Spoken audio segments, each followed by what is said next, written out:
Doctor ortho Ayurvedic oil और capsule. अब दर्द भी घुटने टेकेगा। रायपुर में जुलूस और शोभा यात्रा पर 2 माह का प्रतिबंध। शहर के कई प्रमुख चौक चौराहों पर धरना प्रदर्शन भी बैन। यातायात सुगम बनाने के लिए कदम।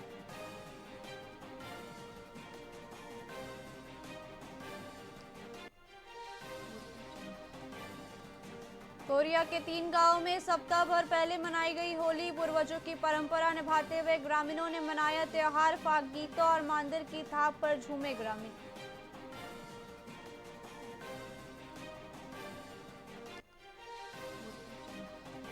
5वीं और 8वीं बोर्ड परीक्षा पर याचिका खारिज। स्कूल शिक्षा विभाग ही लेगा परीक्षा। मान्यता प्राप्त निजी स्कूलों में शिक्षा विभाग लेगा परीक्षा।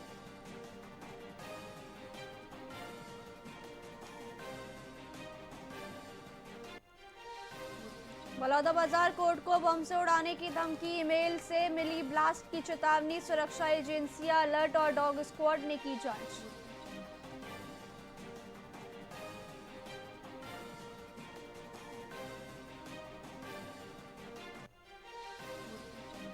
अंबिकापुर नगर निगम में पीलिया का प्रकोप। 2 मरीजों की हुई मौत। इनमें 13 साल का बच्चा भी शामिल।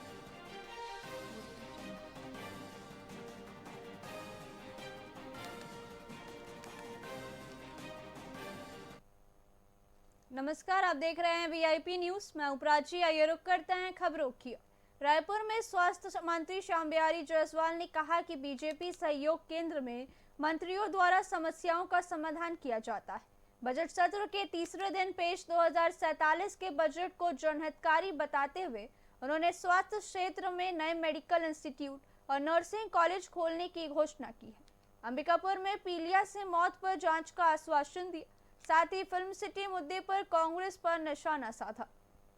सहयोग केंद्र प्रतिदिन हमारे कोई न कोई मंत्रीगण बैठते हैं, तो उससे एक बड़ा लाभ ये होता है कि छोटी छोटी जो समस्याएं हैं वो तत्काल हल हो जाती हैं, और कुछ बड़े समस्या हैं वो संबंधित विभागों के मंत्रियों के पास चले जाते हैं। तो पूरे प्रदेश भर से कार्यकर्ता आते हैं, उनकी बात सुनी जाती है। पिछले बार ही मैंने जो बैठा था उसमें से 100 से ऊपर समस्याएं थे, और 60 के आसपास लोगों ने समस्या भी बताया था। इस प्रकार से 50% तो हल हो चुके हैं, और अभी कुछ प्रक्रिया में है, और कुछ कार्य तो ऐसे हैं कि जो संभव नहीं होते हैं। जैसे ट्रांसफर है, तो अभी अब ट्रांसफर का सीजन है नहीं, परंतु उसको प्राथमिकता में रखकर आने वाले समय में उनका निराकरण भी हम करते हैं। तो इस प्रकार से बड़ा लाभ कार्यकर्ताओं को मिलता है। सहयोग केंद्र प्रतिदिन हमारे कोई न कोई मंत्रीगण बैठते हैं, तो उससे एक बड़ा लाभ ये होता है कि छोटी छोटी जो समस्याएं हैं वो तत्काल हल हो जाती हैं, और कुछ बड़े समस्या हैं वो संबंधित विभागों के मंत्रियों के पास चले जाते हैं। तो पूरे प्रदेश भर से कार्यकर्ता आते हैं, उनकी बात सुनी जाती है। पिछले बार ही मैंने जो बैठा था उसमें से 100 से ऊपर समस्याएं थे, और 60 के आसपास लोगों ने समस्या भी बताया था।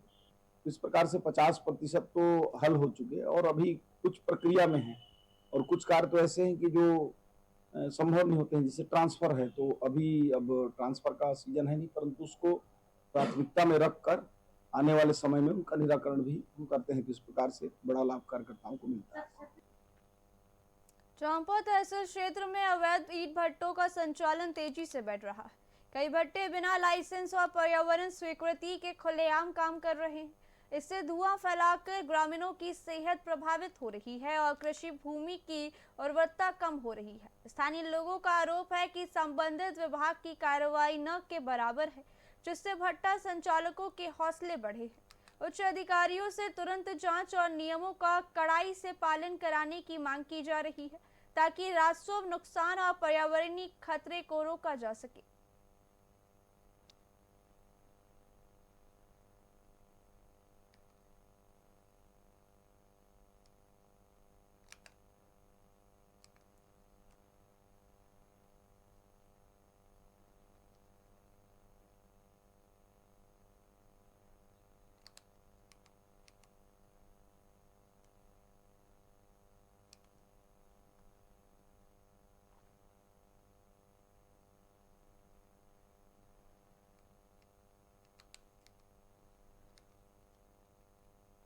मनेन्द्रगढ़ में भारतीय युवक कांग्रेस के राष्ट्रीय अध्यक्ष उदय भानु की गिरफ्तारी के विरोध में एनएसयूआई ने उग्र प्रदर्शन किया। खेड़िया तिराहे पर हुए विरोध में पुतला दहन और नारेबाजी का माहौल बन गया। पुलिस और प्रदर्शनकारियों के बीच धक्का मुक्की और संघर्ष भी हुआ। प्रशासन पूरी तरह अलर्ट मोड में था। एनएसयूआई नेताओं ने चेतावनी दी कि गिरफ्तारी वापस न ली गई तो आंदोलन और व्यापक होगा। जिस प्रकार से देश में AI संबित अधिवेशन चल रहा था, हमारे भारतीय राष्ट्रीय कांग्रेस के राष्ट्रीय अध्यक्ष उदय भानु जी अपना गांधीवादी तरीके से जाके विरोध प्रदर्शन कर रहे थे, जिसमें नरेंद्र मोदी की ओछी मानसिकता को उजागर करते हुए हमारे राष्ट्रीय अध्यक्ष को मतलब गांधीवादी तरीके से विरोध करने के बाद उनको 7 दिन के लिए जेल भेज दिया गया है। हम राहुल गांधी के बब्बर शेर है, ना कि नरेंद्र मोदी से डरने वाले हैं। रोड से लेकर सदन तक की लड़ाई रहेगी जब तक हमारे राष्ट्रीय अध्यक्ष जी की रिहाई नहीं हो जाती। देखिए, हमारे राष्ट्रीय अध्यक्ष माननीय उदय भानु चीफ जी अपना गांधीवादी तरीके से विरोध प्रदर्शन कर रहे थे। उनको मोदी के पुलिस ने जबरन FIR करके 7 दिन के लिए जेल भेज दिए गए हैं। इसी के विरोध में जब तक उदय भानु जी रिहा नहीं होंगे, प्रतिदिन कुछ न कुछ कार्यक्रम होते रहेगा और मोदी और शाह के जो तानाशाही रवैया है, इसको हम लोग हमेशा बढ़ चढ़कर विरोध करेंगे। उदय भानु जी राजनीतिक व्यक्ति हैं जो कांग्रेस पार्टी से बिलोंग करते हैं। उनकी गिरफ्तारी के विरोध में यहाँ पुतला दहन का कार्यक्रम पूर्व सूचना के आधार पर किया जाना था। उसे तो हमने बल की व्यवस्था की थी, फिर भी कुछ अनायास प्रयासों से उन्होंने पुतला दहन करने का प्रयास किया, जिसने हमारे पुलिस बल के द्वारा पूरा प्रयास करके उसको रोका गया। जिस प्रकार से देश में AI संबित अधिवेशन चल रहा था। रायपुर विधानसभा में खारून नदी में गंदा पानी मिलने का मुद्दा उठा। भाजपा विधायक राजेश मूणत ने आरोप लगाया कि एसटीपी के बावजूद नालों का पानी सीधे नदी में मिल रहा है। साथ ही उन्होंने पानी की गुणवत्ता पर चिंता जताई। वहीं डिप्टी सीएम अरुण साव ने जांच समिति गठित होने और रिपोर्ट के बाद कार्रवाई का आश्वासन दिया। विपक्ष ने तुरंत कदम उठाने की मांग की है। खारून नदी में एसटीपी का निर्माण हुआ है, वह पूरी क्षमता से काम कर रहा है, पर बीच बीच में प्लास्टिक के सॉलिड वेस्ट आ जाने के कारण ओवरफ्लो होता है और ओवरफ्लो का पानी खारून नदी में जाता है। जैसे ही ये विषय संज्ञान में आया, मुख्य अभियंता की अध्यक्षता में एक कमेटी हमने बनाई और कमेटी को जांच करने भेजा। जांच करने के बाद समिति ने नगर निगम रायपुर को पत्र लिखकर प्रस्ताव प्रस्तुत करने के लिए कहा है। जो नाला है उसके सीमांकन की आवश्यकता है। खारून नदी पूरे रायपुर शहर की प्यास को बुझाती है और उस खारून नदी के अंदर नाले का गंदा पानी आकर मिलता है। उसको रोकने की सरकार की क्या कार्य योजना है? एसटीपी के निर्माण से लेकर के प्रश्न खड़ा हुआ कि एसटीपी का निर्माण जिस समय उसकी डीपीआर बनी हो, कितने नालों का पानी आकर के मिलेगा, कितना एमएलटी पानी है। वहां पर सरकारी जमीन उपलब्ध होने के बाद भी वहां पर निर्माण ना करके 6 किलोमीटर दूर जाकर के एसटीपी का निर्माण करना और वहां तक वो जो नाले हैं उस नाले के पानी को पहुंचाना, और जब वो नाले में पानी नहीं पहुंच रहा है, नाले का पानी वहां तक नहीं पहुंच रहा है और डायरेक्ट नदी में मिल रहा है, तो एसटीपी बनाने का औचित्य क्या? खारून नदी में एसटीपी। सरायपाली विधायक चातुरी नंद ने आरोप लगाया कि गोदावरी सोलर प्लांट ग्राम सभा की अनुमति बिना स्थापित किया जा रहा है। उन्होंने कहा कि 18 पेड़ों की अवैध कटाई हुई और छत्तीसगढ़ उड़ीसा मार्ग बंद किया गया। साथ ही क्षेत्र ड्राई एरिया घोषित होने के बावजूद संसाधनों के उपयोग पर सवाल उठाए गए। बता दें, ग्रामीण 5 फरवरी से धरने पर है। वहीं विधायक ने लीज डीड निरस्त कर उच्च स्तरीय जांच की मांग की है। नमस्कार, आज मैं एक मुद्दा लेकर के आप सबके पास आए हैं। मोर विधानसभा सरायपाली के एक क्षेत्र है जंगल बेढ़ा में solar plant Godavari solar plant लगत हवे और बिना ग्राम सभा के अनुमति के वहाँ निर्माण कार्य चालू हो गए हैं। मोर क्षेत्र अनुसूचित क्षेत्र में आते और अनुसूचित क्षेत्र में ग्राम सभा सर्वोपरि होते और ग्राम सभा के बिना अनुमति के वहाँ निर्माण कार्य चलत हवे।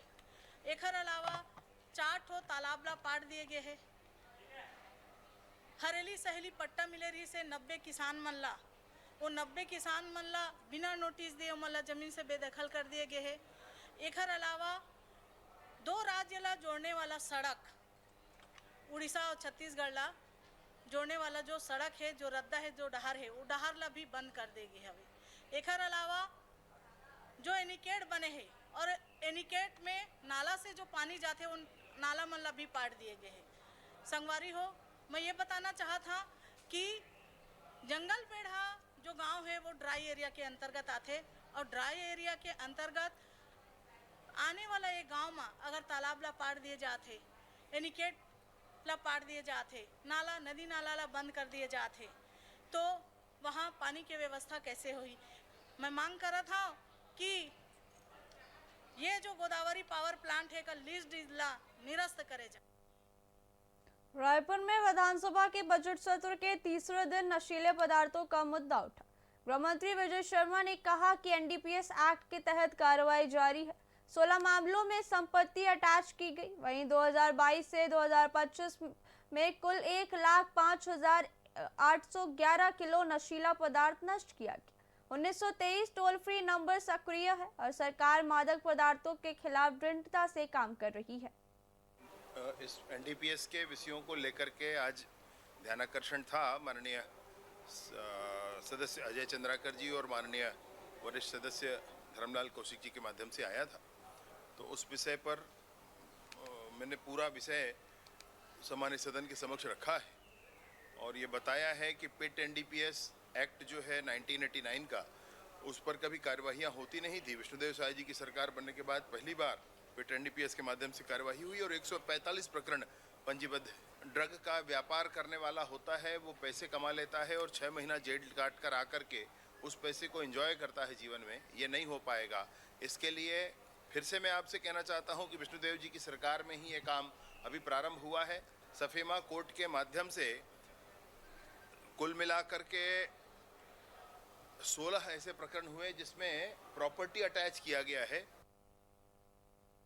संजारी बालोद विधायक संगीता सिन्हा ने विधानसभा में जल जीवन मिशन के क्रियान्वयन पर सवाल उठाए। उन्होंने कहा कि 111 गांवों को पूर्ण बताने के बावजूद कई स्थानों पर टंकियां लीकेज है, पाइपलाइन अधूरी है और नल नहीं लगे। 8 टंकियों में रिसाव की शिकायत, साथ ही ठेकेदारों ने भुगतान न मिलने से काम रुकने की बात कही। वहीं विधायक ने स्पष्ट जवाब और कार्रवाई की मांग की है। जल जीवन मिशन में मेरा प्रश्न लगा था, उसमें मंत्री जी का जवाब आया कि 111 गांव पूर्ण हैं। तो मैंने बस पूर्ण की परिभाषा जानना चाहिए, क्योंकि पूर्ण कहना आसान है, सिर्फ पेपर में वर्क है। हम गांव में गए, वहां पे देखे कि कहीं पे भी पूर्णता नहीं दिखा। कई गांव ऐसे हैं कि जिसका टंकी लीकेज है, कई गांव ऐसे हैं जिसका पाइपलाइन सही नहीं है, पाइपलाइन उखड़ा हुआ है, कई गांव ऐसे हैं जिसमें नल नहीं लगे हैं।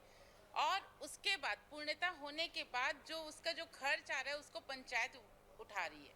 तो ये पूर्णता का निशानी नहीं है। मैंने संतुष्ट मैं नहीं हूँ मंत्री जी के क्वेश्चन आंसर से। जल जीवन मिशन में मेरा प्रश्न लगा था, उसमें मंत्री जी। शहर जिला कांग्रेस कमेटी ने मानातूता में फिल्म सिटी के नाम पर 1500 पेड़ों की कटाई के खिलाफ जोरदार विरोध किया। अध्यक्ष श्री कुमार मेनन ने कहा कि भाजपा सरकार पर्यावरण के साथ खिलवाड़ कर रही है।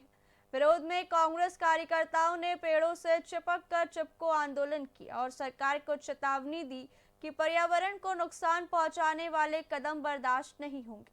इससे स्थानीय लोगों और पर्यावरण प्रेमियों में भी गहरी चिंता पैदा हुई।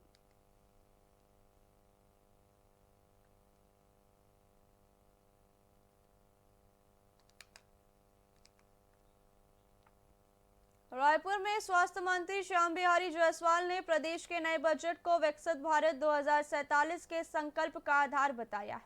उन्होंने कहा कि इस बजट से प्रदेश में नए मेडिकल इंस्टीट्यूट और नर्सिंग कॉलेजों का जाल बिछेगा, जिससे आम जनता को सीधा लाभ होगा। अंबिकापुर में पीलिया से हुई मौतों पर उन्होंने टीएस सिंहदेव के ट्वीट का जवाब देते हुए पूरी जांच का भरोसा दिलाया है। वहीं फिल्म सिटी के लिए पेड़ों की कटाई पर कांग्रेस के विरोध को उन्होंने बिना मुद्दे की राजनीति और बिना अकल की नकल करार दिया।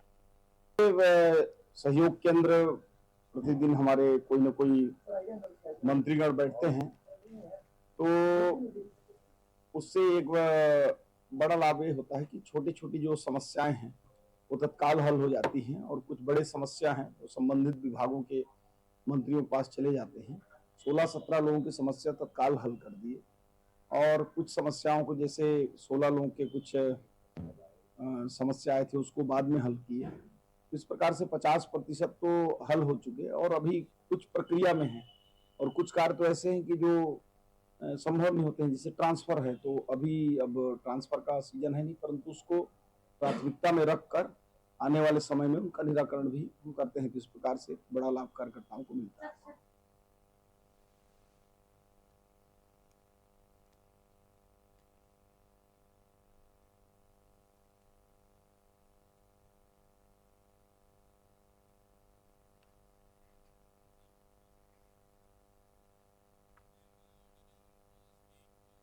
फिलहाल खबरों में इतना ही। देखते रहिए वीआईपी न्यूज़। नमस्कार।